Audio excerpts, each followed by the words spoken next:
नमस्कार मित्रांनो, लग्नानंतर होईलच प्रेम या मालिकेच्या आजच्या भागामध्ये मी तुम्हा सर्वांचे अगदी मनपूर्वक स्वागत करते। आजच्या भागामध्ये आपल्याला पाहायला मिळतं की आता नंदिनी फोनवर बोलत म्हणते, हो चित्रा, मला माहीत आहे तू फंडबद्दलच विचारायला फोन केला असेल, परंतु चित्रा, माझे सुद्धा प्रयत्न चालू आहेत। लवकरच आपल्याला कोणी ना कोणी काहीतरी फंड नक्कीच देतील आणि आपले फंड मिळवण्याचा आपण काहीतरी प्रयत्न करणारच आहोत। तर चित्रा म्हणते, म्हणजे ताई, तू आपल्या आनंद निवासचं अकाउंट चेक केलं नाही आहेस का? तर इकडे नंदिनी म्हणते, काय झालंय, काही प्रॉब्लेम झालाय का? तर चित्रा म्हणते, नाही ताई, अगं आपल्या अकाउंटला 5 लाख रुपये जमा झाले आहेत। आता हे ऐकल्यानंतर नंदिनीला धक्काच बसतो। नंदिनी म्हणते, 5 लाख रुपये कोणी दिले तेवढे पैसे आणि कुठून आलेत? तर इकडे नंदिनीची आई शारदाताई म्हणतात, 50 लाख लोकांनी दिलेली ही देणगी आहे। आता हे ऐकल्यानंतर नंदिनीला धक्काच बसतो। नंदिनी म्हणते, 50 लाख लोक कुठून आली ती? आता त्याचवेळी इथे शारदाताई नंदिनीला जीवाचा व्हिडिओ दाखवतात। जीवाने आपल्या अकाउंटवर व्हिडिओ बनवलेला असतो। जीवाने नंदिनीसाठी एक व्हिडिओ पोस्ट केलेला असतो। त्या व्हिडिओमध्ये जीवा म्हणालेला असतो, नमस्कार मित्रांनो, आत्तापर्यंत तुम्ही सर्वांनीच मला भरभरून प्रेम दिलत, आशीर्वाद दिलत, परंतु आज आपण भेटणार आहोत एका वेगळ्या कारणासाठी। ते म्हणजे माझी बायको नंदिनी देशमुख, म्हणजेच नंदिनी मोहिते, जिने आत्तापर्यंत आनंद निवास नावाची एक संस्था सांभाळली आहे आणि या संस्थेच्या मार्फत तिने अनेकांना मदतही केली आहे, अनेकांना त्याचा फायदाही झाला आहे। आजही ती आनंद निवाससाठी झटत आहे, परंतु झटत असताना शेवटी या सगळ्यासाठी पैसासुद्धा तितकाच महत्त्वाचा असतो। आज आनंद निवासचे फंड संपत आले आहेत आणि त्यासाठीच ती झटत आहे, परंतु फंड कुठून जमा करायचे हे तिलाही समजत नाही आहे, कारण कोणाकडून असे पैसे मागून घेणं हे तिच्या तत्वातच बसत नाही। पण आज मी तुमचा आणि तुम्ही माझी माणसं म्हणून एकच गोष्ट सांगतोय की जास्त नाही, परंतु खाली दिलेल्या अकाउंटवर तुम्ही सर्वांनी प्रत्येकी 10 रुपये जमा करावेत असंच मला वाटतंय। मला माहीत आहे की आजच्या जगामध्ये 10 रुपये ही अमाऊंट खूप छोटी आहे, परंतु तुमची ही छोटी अमाऊंट देखील खूप मोठं काम करू शकते। यासाठीच तुम्ही खालील दिलेल्या अकाउंटवर फक्त 10 रुपये जमा करायचे आहेत। माझे 50,000 फॉलोवर्स, आज तुम्ही जर सर्वांनी 10 रुपयाप्रमाणे ह्या सगळ्या आश्रमासाठी देणगी दिली, या सगळ्यामध्ये तुम्ही सहभाग दर्शवला, तर कुठेतरी आज माझ्या बायकोला या सगळ्याचा आधार मिळू शकतो। खरं तर बायकोला नाही तर आनंद निवासला आधार मिळू शकतो आणि म्हणूनच मी एवढीच विनंती करतोय की तुम्ही सर्वांनी या खाली दिलेल्या अकाउंटवर प्रत्येकी 10 रुपये जमा करावेत असं म्हणत जीवाने सर्वांसमोर विनंती केलेली असते। जीवा म्हणालेला असतो, सगळं काही तुम्ही करणार आहात ते माझ्या प्रेमासाठी, माझ्या नंदिनीसाठी आणि माझ्या आनंद निवाससाठी असं म्हणत जीवाने आपला ब्लॉग संपवलेला असतो। परंतु हे ज्यावेळी नंदिनीला कळतं, नंदिनी ऐकते, त्यावेळी मात्र नंदिनीचे डोळे पाणावतात। नंदिनी म्हणू लागते, जीवाने किती सहज 5 लाख रुपये जमवले आहेत।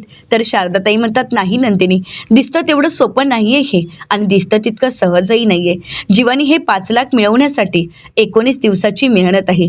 19 दिवस घराबाहेर राहून त्यांनी केलेली ही मेहनत आहे। उन्हातानात राहून तुझा विश्वास जिंकण्यासाठी त्यांनी केलेले हे प्रयत्न आहेत। उन्हात राहून 19 दिवसात घराबाहेर राहून त्यांनी बाहेरची 50 लाख लोक जमवली आहेत। परंतु दुर्दैव इतकंच आहे, खंत एकाच गोष्टीची आहेत की बाहेरची 50 लाख लोक त्याला ओळखू लागलीत, त्याच्यावर विश्वास ठेवू लागलीत, परंतु आपलीच माणसं मात्र त्याला माफ करत नाही आहेत, त्याला या सगळ्यामध्ये ओळखू शकली नाही आहेत। जीवाने 50 लाख लोक जिंकलीत, परंतु तुला मात्र जिंकण्यामध्ये तो अयशस्वीच ठरला। जीवाचे हे प्रयत्न तुझ्यापर्यंत कधी पोचलेच नाहीत। बाहेरच्या माणसांनी त्याच्यावर विश्वास ठेवला, परंतु आपली माणसं मात्र अजूनपर्यंत चाचपटतच राहिलीत असं म्हणत शारदाताई नंदिनीचे डोळे उघडण्याचे प्रयत्न करतात। शारदाताई पुढे म्हणतात, नंदिनी, एक गोष्ट मात्र नक्की आहे, जीवाने आज 50 लाख लोकांचं मन जिंकलंय आणि माझी खात्री आहे एक ना एक दिवस तो तुलाही जिंकेल। तो दिवस दूर नाही आहे नंदिनी असं म्हणत शारदाताई तिथून निघून जातात। आता नंदिनी आपल्या आईच्या बोलण्याचा विचार करू लागते। जीवाने आतापर्यंत आपल्यासाठी काय काय केलंय हे सगळं काही नंदिनीला माहीत असतं, तरीसुद्धा नंदिनीचं मन मात्र जीवाला माफ करायला तयार नसतं। पण आज जीवाने जे काही घडवून आणलेलं असतं, त्यानंतर कुठेतरी नंदिनी जीवाचा विचार करू लागते। तर दुसरीकडे देशमुखांच्या ऑफिसमध्ये आपल्याला पाहायला मिळतं पार्थ, काव्या आणि क्लायंट यांची मीटिंग चालू असते. तर ते सर्वच जण म्हणू लागतात की या सगळ्यामध्ये अजून काहीतरी विचार करावा लागेल. तर पार्थ म्हणतो अजून जर काही बदल करायचे असतील तर तुम्ही बाकीही प्रोजेक्ट चेक करू शकता असं म्हणत आता त्यांचं डिस्कशन चालू असतं. आता त्याच ठिकाणी काव्या आलेली असते. काव्या पार्थला इशाऱ्याने आवाज देण्याचा प्रयत्न करत असते, परंतु पार्थचा काही लक्ष नसतो. पार्थ आपल्या कामामध्ये बिझी असतो. म्हणूनच काव्या आता स्वतःहूनच तिथे मीटिंगच्या ठिकाणी येते आणि म्हणू लागते 1 मिनिट सॉरी हा, परंतु देशमुख तुम्ही तुमचा टिफिन विसरला होता, तोच घेऊन आले आहे. तर आता मात्र रम्या चिडते आणि म्हणू लागते तुला एवढंही कळत नाही का? आय एस होणाऱ्या काव्या देशमुख अहो इथे मीटिंग चालू आहे आणि असं मीटिंगमध्ये शिरणं हे किती चुकीचं आहे. तर त्याचवेळी पार्थचे क्लायंट काव्याला म्हणतात काव्या मॅडम तुम्ही आय एस करत आहात का? तर काव्या म्हणते हो. तर ते म्हणतात तुमचा एक व्हिडिओ पाहिला डॅशिंग काव्या जी नवऱ्याच्या पाठीशी खंबीरपणे उभी आहे. काव्या म्हणते थँक्यू सर, परंतु कसं आहे ना मी काही वेगळं केलं नाही आहे. मी तेच केलं जे प्रत्येक बायको आपल्या नवऱ्यासाठी करत असते. प्रत्येक बायको आपल्या नवऱ्याच्या पाठीशी खंबीरपणे उभी असते आणि मी सुद्धा माझ्या नवऱ्याच्या पाठीशी अगदी खंबीरपणे उभी आहे हाच दाखवणारा तो व्हिडिओ होता. परंतु सॉरी तुमची मीटिंग चालू असताना मी इथे तुम्हाला डिस्टर्ब केलं, मी येते. परंतु त्याचवेळी पार्थ काव्याला म्हणतो काव्या तू बाहेर थांब मी आलोच. आता मात्र रम्याचा चांगला चळफळाट होत असतो. काव्या तिथून निघून जात असते. परंतु त्याचवेळी पार्थचे क्लायंट पार्थला म्हणतात आता तुम्ही म्हटल्याप्रमाणे या प्रोजेक्टमध्ये देवघर आहे, यामध्ये स्विमिंग पूल आहे, वर्क फ्रॉम होमसाठी तशी स्पेसही आहे आणि सगळ्यात महत्त्वाचं म्हणजे सगळ्याच बेसिक गोष्टी आहेत, परंतु यामध्ये काहीतरी कमी आहे आणि ते पूर्ण होणं गरजेचं आहे असं आम्हाला तरी वाटतंय. हा प्रोजेक्ट टॉप 20मध्ये घेऊन जायचा असेल तर यामध्ये काहीतरी बदल व्हायलाच हवा. यामध्ये असा काहीतरी वेगळ्या गोष्टी हव्यात की ज्या गोष्टी सगळ्यांनाच आवडतील. आता हे सर्व बोलणं काव्याने ऐकलेलं असतं. काव्या लगेच म्हणते की मी तुम्हाला काहीतरी सुचवू शकते का? कारण पार्थचं आयुष्य आणि ह्या प्रोजेक्ट मी नक्कीच पूर्ण करू शकते. आता हे ऐकल्यानंतर रम्या काव्यावर चिडते आणि म्हणते तू तू अजूनही गेली नाही आहेस का? नाही म्हणजे तुला पार्थ म्हणाला ना की बाहेर थांब आणि तरीसुद्धा तू अजूनही इथेच आहेस, एवढंही कळत नाही का आय एस शिकणाऱ्या मुलीला? त्यामुळे प्लीज काव्या तू बाहेर थांब, कारण यानंतर आमची महत्त्वाची मीटिंग चालू आहे. त्यात या सगळ्यामध्ये तुला पडायची काहीच गरज नाही आहे.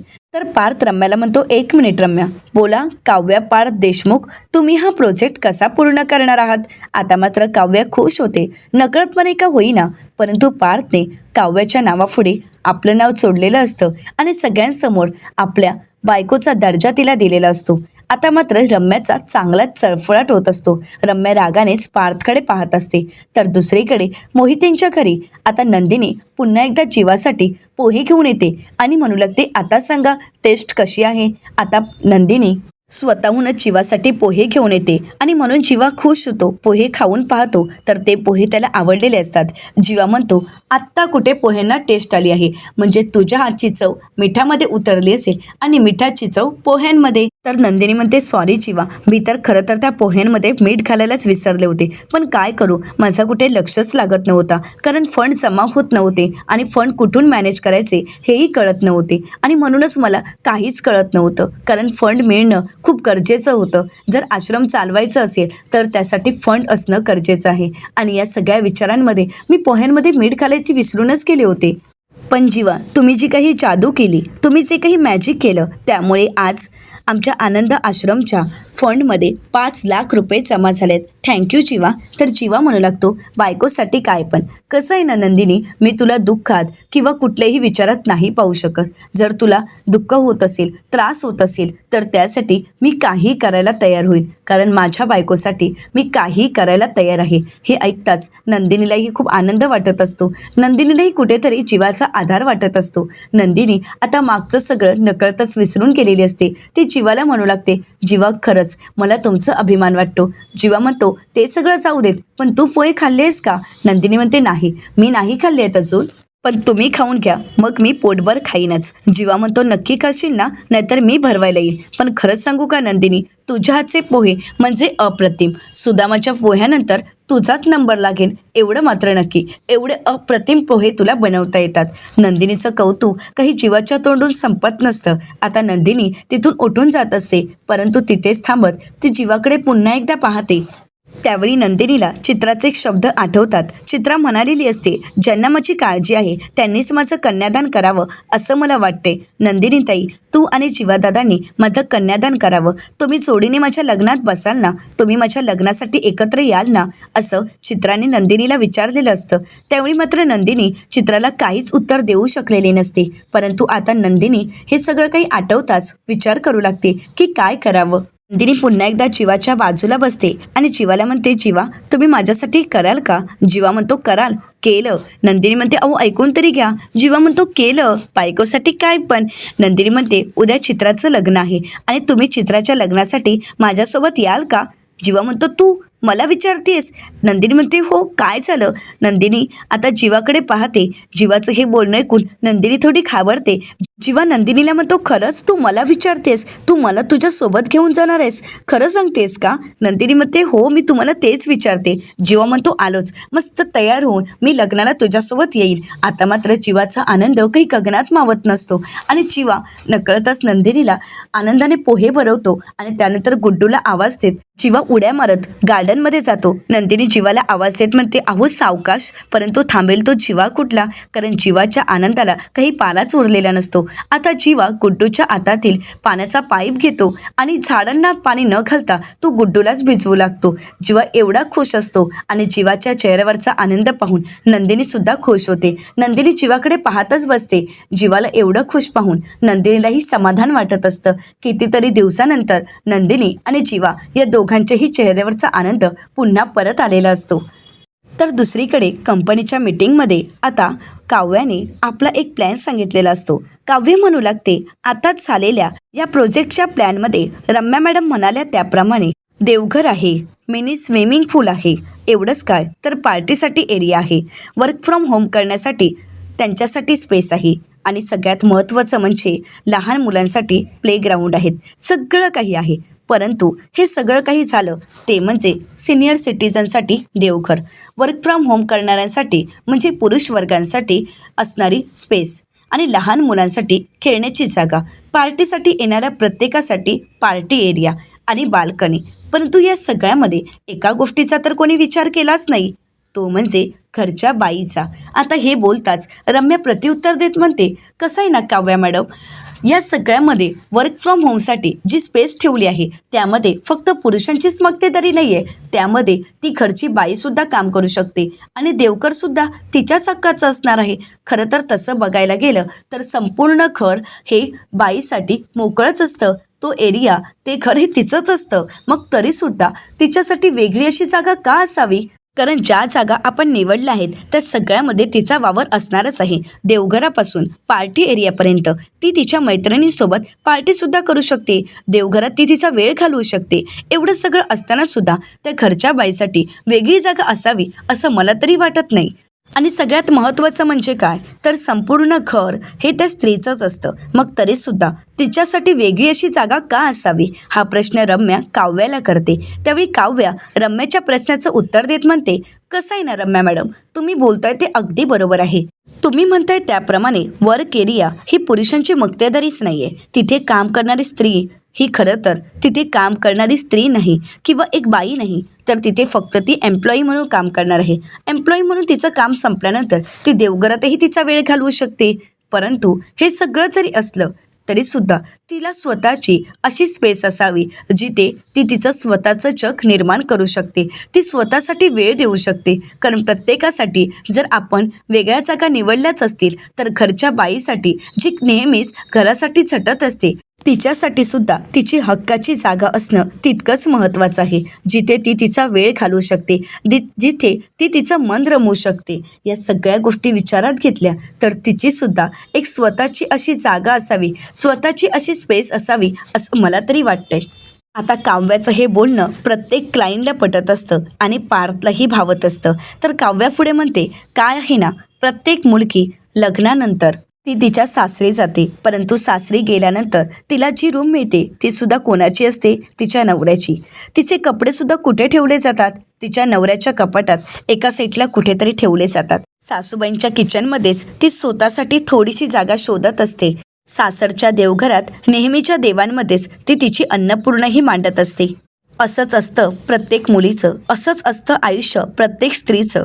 तुम्ही तर बघितलंच असेल, खरं तर आपण सर्वांनीच बघितलं असेल, कितीतरी घरांमध्ये खूप फोटो लावले जातात. अगदी 4-4 पिढ्यांचे फोटो लावले जातात. परंतु त्या फोटोंमध्ये सुद्धा मला सांगा की असं कुठलं घर आहे, असं कुठलं सासर आहे की ज्या सासरच्या घरी मुलीच्या म्हणजे सुनेच्या लहानपणीचे फोटो लावले जातात, तिच्या लहानपणीच्या आठवणींना उजाळा दिला जातो. म्हणून मला असं वाटते की तुमच्या या प्रोजेक्ट 6मध्ये अशी तिचीही एक जागा असायला हवी की जिथे ती तिचा मोकळा श्वास घेऊ शकते, जिथे ती तिच्या आठवणी जपू शकते आणि जिथे तिला सासर नाही तर आपलं माहेर सोबत असल्याची नेहमीच आठवण होत राहील. कसं असतं ना सर, ज्यावेळी प्रत्येक मुलीची पाठवणी केली जाते त्यावेळी माहेरच्या प्रत्येकाला वाटत असतं की आता आपल्या मुलीसाठी तिची हक्काची जागा म्हणजे सासर आहे आणि सासरच्यांना नेहमीच वाटत असतं की मुलीची हक्काची जागा म्हणजे तिचं माहेर आहे. तिथे तिला आराम मिळू शकतो, मोकळा श्वास घेऊ शकते. परंतु वास्तवात पाहिलं तर तिची अशी हक्काची कुठलीच जागा नसते, हक्काचं ठिकाण कुठलंच नसतं. आणि म्हणूनच मला तरी असं वाटते की या प्रोजेक्ट 6मध्ये तिची हक्काची जागा निर्माण व्हावी. मग या प्रोजेक्टमध्ये तिची अशी जागा निर्माण करा. तुमच्या प्रत्येक कस्टमरला ते नक्कीच आवडेल. सर, मला तरी असं वाटते की लग्नानंतर प्रत्येक स्त्री ही आपल्या संसारात स्वतःला झोकून देते. आपल्या नवऱ्याच्या अपेक्षा, त्याच्या आवडीनिवडी जपण्यामध्ये, तर आपल्या मुलांना काय हवं काय नको त्यांच्या आवडीनिवडी आणि सासू सासऱ्यांचं औषध पाणी, देवघर, एवढंच काय सणवार, हे सगळं काही ती अगदी मनापासून करत असते आणि घरच्यांसाठी नेहमीच ती झटत असते. प्रत्येक क्षणाला तिच्या मनात फक्त तिच्या सासरच्या माणसांचा, नवऱ्याचा, मुलांचा, सासू सासऱ्यांचा, या सगळ्यांचा विचार चालू असतो. परंतु या सगळ्यामध्ये स्वतःचं अस्तित्व मात्र ती विसरून गेलेली असते. संसाराच्या सप्तपदीतली 7 पावले ती नेहमी चालत असते, नेहमी आपले पाय आपल्या घरच्यांसाठी झिजवत असते. ही 7 पावले तिला थकवतात, ती सुद्धा दमते, पण कुठे मात्र विश्रांतीसाठी तिलाही जागा मिळत नाही, तिला स्वतःची अशी फुरसत मिळतच नाही. मग तुमच्या या प्रोजेक्ट 6मध्ये तिची स्वतःची अशी हक्काची जागा नको आहे का? असं म्हणत आता काव्याने सगळ्यांनाच स्त्रीचं महत्त्व, तिच्या अस्तित्वाची जाणीव करून दिलेली असते आणि हे सगळं काही सर्वांना पटतही असतं.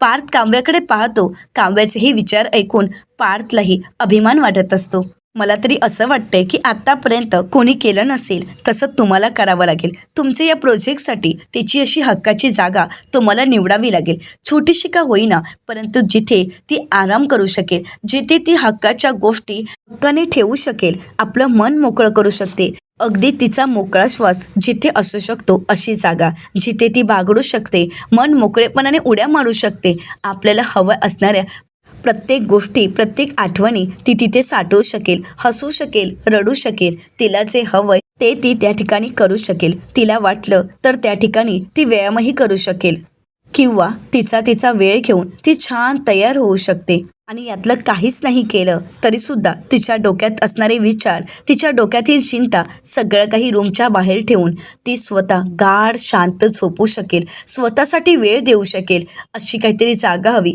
जी स्त्रीच्या अस्तित्वाची तिला जाणीव करून देऊ शकते. काय आहे ना सर, आत्तापर्यंतच्या प्रत्येक प्रोजेक्टमध्ये प्रत्येकाने किड्स रूम पाहिली आहे, बेडरूम पाहिली आहे, मास्टर रूम पाहिली आहे, परंतु तिची अशी स्पेस, तिची अशी रूम कुठल्याच प्रोजेक्टमध्ये आपण का तिनेही पाहिली नाही आहे. पण मला खात्री आहे आता ती तिचं अस्तित्व शोधू शकेल.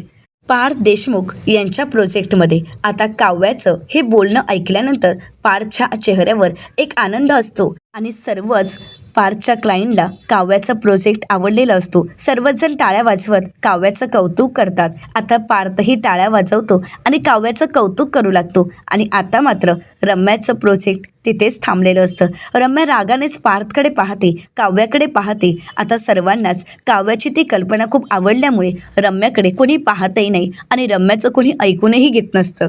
आता हा प्रोजेक्ट सर्वांना आवडलेलाच असतो. सर्वजण काव्याचं कौतुक करत म्हणतात, हो हे प्रोजेक्ट तर आम्हाला भरपूर आवडलं आहे, हा प्लॅन खूपच आवडला आहे. परंतु या प्रोजेक्टचं नाव मग सिक्सर नसेल तर त्यासाठी दुसरं नाव शोधावंच लागेल. तर पार्थ म्हणतो, आम्हाला थोडा वेळ द्या, आम्ही नक्कीच यासाठी नवीन नाव शोधू. तर रम्या म्हणते, हो आम्हाला थोडा वेळ द्या, आम्ही नक्कीच नाव सुचवण्याचा प्रयत्न करू आणि या सगळ्यातच विचार करून आम्ही तुम्हाला नक्कीच सांगू. तर काव्या म्हणते, पण मी एक काही सुचवू का? तर आता सर्वच जण काव्याकडे पाहू लागतात. आता पार्थने परवानगी देताच काव्या म्हणू लागते, आत्तापर्यंत या प्रोजेक्टमध्ये 6 गोष्टी होत्या आणि म्हणूनच या प्रोजेक्टचं नाव तुम्ही सिक्सर असं ठेवलं होतं. परंतु आता या प्रोजेक्टमध्ये अजून एक गोष्ट ॲड झाली आणि या प्रोजेक्टमध्ये एकूण 7 गोष्टी झाल्या आहेत. खरं तर या 7 गोष्टी 7 वेगळ्या जागा आपण आपल्या क्लायंटसाठी घेऊन येणार आहोत आणि म्हणूनच या प्रोजेक्टचं नाव मला तरी वाटते की इंद्रधनुष्य असं ठेवलं तर. आता रम्या मात्र डोक्यावरच हात मारते. तर काव्या पुढे म्हणू लागते, 7 रंग 7 आकर्षण इंद्रधनुष्य असं म्हणत काव्याने आता इंद्रधनुष्य या शब्दाचा अर्थही सर्वांना सांगितलेला असतो. आता मात्र पार्थ अगदी काव्याकडे अभिमानाने पाहू लागतो. आतापर्यंत आयएस होण्याचं स्वप्न पाहणारी काव्या आणि स्वतःला अभ्यासात चुकून घेणारी काव्या आता पार्थच्या बरोबरीने त्याच्या बिझनेसमध्येही उतरलेली असते आणि आता पार्थ अगदी अभिमानाने काव्याकडे पाहत असतो. काव्याच्या या हुशारीचा पार्थला सार्थ अभिमान वाटत असतो. रम्याला हे सगळं काही अजिबातच आवडत नसतं, परंतु सर्वजण टाळ्या वाजवतात आणि काव्याने सुचवलेलं नाव आता सर्वांनाच आवडलेलं असतं. तर पार्थचे क्लायंट काव्याचं कौतुक करत म्हणतात, खरंच काव्या मॅडम, खरंच तुम्ही खूप हुशार आहात. अहो एवढ्या कमी वेळात तुम्ही प्रोजेक्टही बनवला आणि त्याचं नावही ठरवलं. खरं सांगायचं का काव्या मॅडम, तुम्ही तर एक उत्कृष्ट आणि अतिशय हुशार अशा आयएस नक्कीच बनणार आहात आणि यामध्ये तुम्ही यशस्वीही ठरणार आहात. अहो कसल्या स्मार्ट आहात तुम्ही असं म्हणत सर्वजण काव्याचं कौतुक करू लागतात. काव्यामध्ये मग काय झालं, बायको कोणाची आहे? पार्थ देशमुख यांची असं म्हणत अभिमानाने आता काव्यासुद्धा पार्थचं नाव अगदी अभिमानाने मिरवू लागते. तर आता पार्थ पुढे म्हणतो, काय आहे ना, काव्या देशमुख आय एसचा अभ्यास करतच आहेत, परंतु मला खात्री आहे काव्या की तुम्ही एक हुशार आय एस ऑफिसर नक्कीच व्हाल. कारण तुमच्यामध्ये असणारी क्षमता आणि तुमच्यामध्ये असणारी चमक सगळ्यांनाच दिसून येत आहे. तुम्ही जो काही आत्तापर्यंत घेतलेला निर्णय आणि तुमच्यामध्ये असणारी संवेदनशीलता आणि पटकन निर्णय घेण्याची क्षमता ही तर सगळ्यांनाच आकर्षित करणारी आहे. आत्ताच तर आम्हाला तुम्ही ते दाखवूनही दिलं आहे. पार्थ काव्याला म्हणतो, खरंच तुम्ही ग्रेट आहात. तर आता काव्या पार्थकडे पाहते आणि पार्थही काव्याकडे पाहत असतो. दोघंही एकमेकांच्या नजरेत हरवून गेलेले असतात.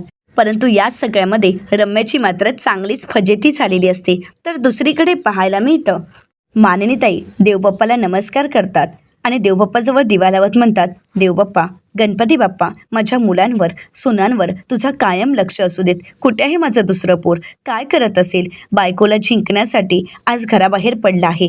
आज घराबाहेर राहून तो आपल्या बायकोला जिंकण्याचा प्रयत्न करत आहे. परंतु या सगळ्यामध्ये माझ्या पोराला किती त्रास होत असेल, माझं पोर किती त्रास सहन करत असेल. बाप्पा, माझ्या पोरावर, माझ्या जीवावर तुझं लक्ष असू देत. मला माझ्या जीवाची काळजी वाटत आहे, परंतु त्याचं प्रेम त्याला लवकरात लवकर मिळू देत आणि माझा जीवा घरी येऊ देत. माझ्या जीवाच्या चेहऱ्यावरचा आनंद मला पाहायचा आहे.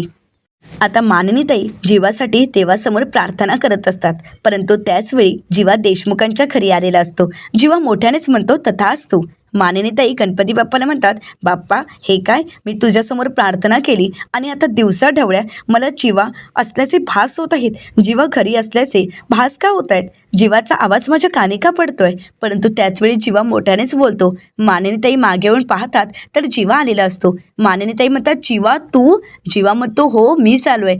काय मातोश्री असं म्हणत जीवा आता मानिनीताईंना उचलून घेतो आणि सोप्यावर बसवत म्हणतो, शांत बसायचं आणि हो आता मला तुमच्या मांडीवर डोकं ठेवून शांत झोपायचं आहे. जीवा आपल्या आईच्या मांडीवर डोकं टेकवतो आणि म्हणू लागतो, मातोश्री खरंच तुमच्या मांडीवर डोकं ठेवल्यावर किती शांत वाटते. तर मानिनीताई जीवाला विचारतात, जीवा बाळा तू कसा आहेस? असं म्हणत मानिनीताई जीवाच्या डोक्यावरून मायेने हात फिरवत जीवाची काळजीनेच विचारपूस करतात. जीवा म्हणतो हम तो एकदम बढिया आहे. तर आता मानिनीताई म्हणतात अरे ही कुठली भाषा आहे. तर जीवा म्हणतो हो मी तुला सांगायलाच विसरलो, गुड्डू आहे ना त्याची ही भाषा आहे. म्हणजे तय्यबलीने मला अडवण्यासाठी गुड्डूला ठेवलं आहे. तर आता ही ऐकल्यानंतर मानिनीताई म्हणतात कोण गुड्डू कोण तय्यबली. तर आता जीवा म्हणू लागतो तय्यबली म्हणजे नंदिनीचा बाप. मानिनीताई म्हणतात अरे काय बोलतोयस हे. तर जीव म्हणतो सॉरी नंदिनीचे वडील त्यांनी काय केलं आहे, मला अडवण्यासाठी गुड्डू नावाचा वॉचमॅन ठेवला आहे आणि त्याचीच ही भाषा आहे. पण मी काय केलं, त्या गुड्डूशीत मैत्री केली आणि आता आमचं छान जमतं. तांबडा पांढरा रस्सा म्हणू नको आणि त्याच्या हातचं जेवण म्हणू नको, आम्ही मस्त एन्जॉय करत असतो. तर जीवा म्हणतो की खरंच गुड्डू खूप चांगला माणूस आहे. तर मानिनीताईंना खूप वाईट वाटतं. मानिनीताई जीवाला म्हणतात म्हणजे तू वॉचमॅनसोबत राहतोस का. तर जीवा म्हणतो काय झालं, वॉचमॅन माणूस नसतो का. तर मानिनीताई म्हणतात मी असं कुठे म्हणाले, मला फक्त एवढंच म्हणायचं आहे की तू वॉचमॅनसोबत राहतोयस. देशमुखांचा मुलगा असा घराबाहेर पडून उन्हातानात रिक्षात झोपणं, वॉचमॅनसोबत राहणं, हे सगळं काही पाहून माझाही जीव तुटतोय एक आई म्हणून, बाकी काहीच नाही. तर जीवा म्हणतो मातोश्री आता रडायची काहीच गरज नाही, कारण तुम्ही रडलात तर मला वाईट वाटणार. तर मानिनीताई म्हणू लागतात अरे मी रडत नाहीये, परंतु तुझी काळजी वाटते. सगळं काही ठीक होईल ना जीवा. जीवा म्हणतो काळजीच करू नका मातोश्री, लवकरच सगळं काही ठीक होणार आहे. आणि हो आता माझ्या प्रयत्नांना हळूहळू का होईना परंतु यश मिळत आहे. मानिनीताई जीवाला म्हणतात जीवा सॉरी, पण मी तुला रोज यासाठीच फोन करत नाही. तुला फोन केला की माझे अश्रू अनावर होतील. मला तुझी रोज आठवण येत असते. रोज माझा जीवा काय करत असेल हा प्रश्न माझ्या मनात असतो. रोज वाटत असतं की माझ्या जीवाला फोन करावं, त्याच्याशी बोलावं, पण नाही. तसं जर केलं तर तुझ्या या प्रयत्नांच्या आड येण्यासारखं होईल. खरं सांगू का, जेवायला बसताना पहिला घास घेतल्या क्षणी हात तिथेच थांबतो, कारण माझ्या जीवाची आठवण मला येत असते. मागे गणेश जयंतीला तर मला तुझी खूप आठवण आली होती, पण मी तुला फोन नाही करू शकले जीवा. जीवा म्हणतो मातोश्री आता रडायचं नाहीये. असं म्हणत आता जीवा आपल्या आईला सावरत असतो. त्याचवेळी मानिनीताईंचं लक्ष जीवाच्या चेहऱ्यावर आलेल्या ॲलर्जीकडे जातो. मानिनीताई म्हणतात हे काय, हे कसले डाग आहेत. जीवा तुला ॲलर्जी झाली होती का. जीवा म्हणतो नाही, बाहेर लॉनवर झोपलो होतो ना, मग तिथे भरपूर मच्छर होती म्हणून हे झालं असावं. परंतु मानिनीताईंच्या लक्षात येतं की जीवाला ॲलर्जी झाली. मानिनीताई म्हणतात जीवा खोटं बोलू नकोस, मी नंदिनीला फोन करू का. आता मात्र जीवा शांतच होतो. तर येणाऱ्या पुढील भागामध्ये आपल्याला पाहायला मिळतं काव्या पार्थला म्हणते IASच्या एक्झामचं सेंटर डिक्लेअर झालं आहे, तुम्ही याल का मला सोडायला. आता पार्थ काव्याकडे पाहू लागतो. काव्या म्हणते मला तुम्हाला सगळं काही सांगायचं आहे, मला तुमच्याशी खूप काही बोलायचं आहे. आपल्या आयुष्याचा, आपल्या नात्याचा हा नवीन प्रवास मला घडवायचा आहे आणि नवीन प्रवासाला सुरुवात करायची आहे. मला सगळं काही तुम्हाला सांगायचं आहे आणि म्हणूनच हा प्रवास हे एक चांगलं निमित्त ठरू शकतं. याल ना तुम्ही मला सोडायला. असं म्हणत काव्याचे डोळे पाणावलेले असतात. पाणावलेल्या डोळ्यांनीच काव्या पार्थला विचारते. त्यावेळी पार्थलाही खूप वाईट वाटतं. पार्थही काव्याकडे पाहू लागतो. तर दुसरीकडे जीवा आणि नंदिनी आता चित्राच्या लग्नात पोचलेले असतात. तर चित्रा म्हणू लागते की जीवांदनीसारखा आमचाही संसार अगदी सुखाचा होऊ देत. तर जीवा म्हणतो या नात्यामध्ये दोन गोष्टी असतात, म्हणजे दोन जोडीदार असतात.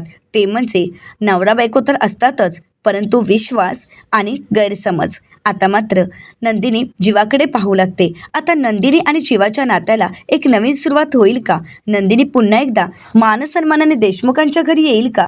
तर दुसरीकडे पार्थ आणि काव्याच्या नात्याचा नवीन प्रवास कशा प्रकारे सुरू होईल हे पाहणं अतिशय रंजक ठरणार आहे. मित्रांनो, अशाच मालिकाचे नवनवीन अपडेट पाहण्यासाठी चॅनलला नक्कीच सबस्क्राईब करा. आजचा व्हिडिओ तुम्हाला कसा वाटला हे कमेंट करून नक्कीच कळवा. आणि हो, आजचा व्हिडिओ जर तुम्हाला आवडला असेल तर व्हिडिओला लाईक करायलाही विसरू नका. व्हिडिओ पाहिल्याबद्दल तुम्हा सर्वांचे अगदी मनपूर्वक धन्यवाद.